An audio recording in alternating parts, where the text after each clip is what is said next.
So we're gonna work on our trees now. So if you wanna get 3 or 4 colors of paper that you might want to be your top of your trees, and then you can have an adult help you with drawing a large oval on each one. Remember, a circle and an oval are different.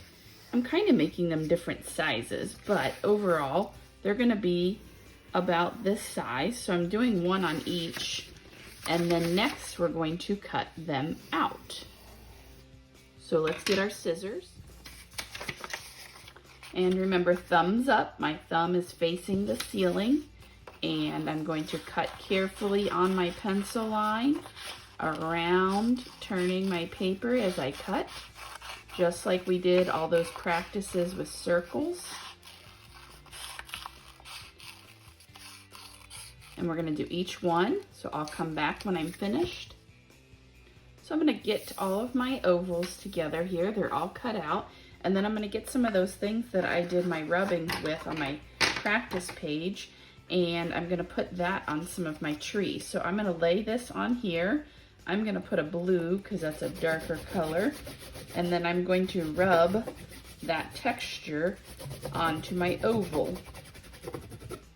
And then I'm gonna do another one. So if I take my green and put something underneath it that has a texture, hold it nice and tight as I rub the crayon, just like we did in our practice. And then I'm gonna do another one. So a penny is another option, or any kind of coins. So if you put a coin under there and hold it still, it'll show up. And then you could do that one multiple times by moving it to another place on your oval. So I'm gonna do this pretty many times to fill up that space so that it has a repeated texture. And maybe one more over here. And then I'm gonna do my last one. And then I'll do a leaf on my last one.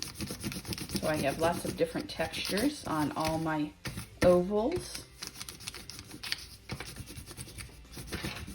And if you have an empty space, you could just move it and rub some more of that same thing on there to fill up the space. So next we're gonna get back our sky and our ground pieces that we made on the last session.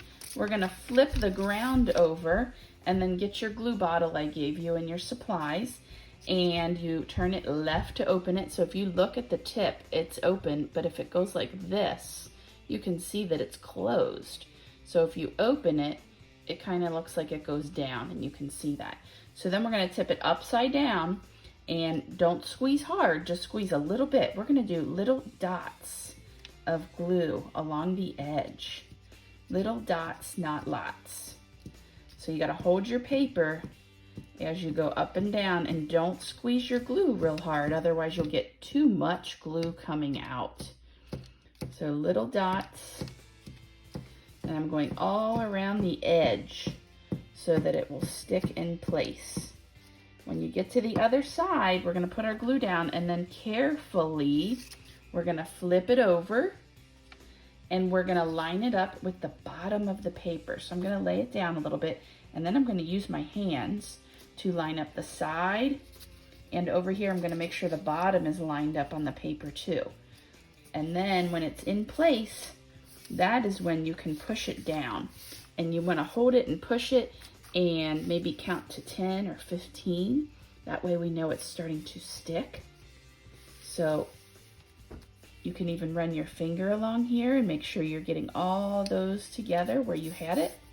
So now that is all ready to go. It's starting to look like a landscape. So we have our ground and our sky. This is our horizon line. That's the line that separates those two spaces. Next, we're gonna take our ovals that we created, and we are gonna put some glue on the back of those. So what I want you to do first is lay them around your paper and decide how you would like them to be. So, you know, it could be a tall tree, a shorter tree. You want them all in the sky somewhere. So you can move those around if I like it this way or this way. Just decide where you want those. When you've decided, you can then flip it over and gently do our dots of glue again. So we're gonna do dots all the way around the oval. And then when you're ready, you can turn it over gently and carefully and put it in place. And again, you want to push and hold for at least 10 or 15 count. So you can count to 10 or 15. I'm going to do the rest and come back. So I've glued down all my ovals, and then we're going to get a black crayon, and we are going to draw a line starting almost at the top and go all the way down, and you can have it touch the ground, so like that. Now if we draw it and it's not real black, you can see I'm going to go over a little bit more to make it nice and dark.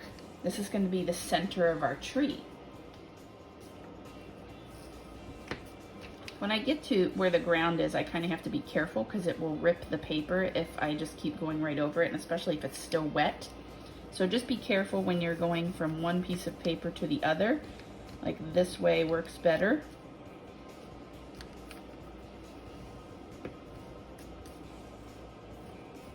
And then I'm going to thicken up that line like I did on the last ones. And then I have one more to go here.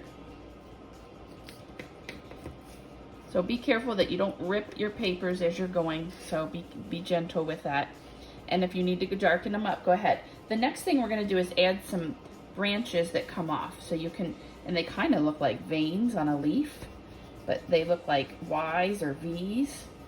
And you can make them decorative however you like. Like I might want to put some circles on the ends of these to just make them a little more interesting. So again, I'm pushing kind of hard, and I'm making that line nice and thick. So you might need to work on your pressure. Again, this is helping the muscles in our fingers. So if I just do it like this, and you can see, I can't really see those branches. Push hard and go over it a couple of times. That way it'll show up for you. And you can make them go all the way out if you want on some. All the trees could be different, or they could all be the same. Be creative. Let's see what kind of creating you can do.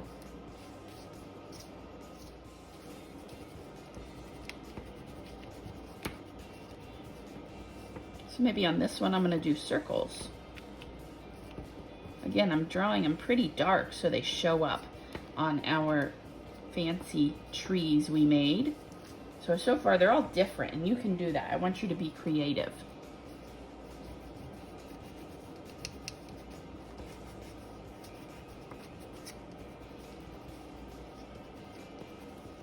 You can add little branches off of the big branches if you like to do that.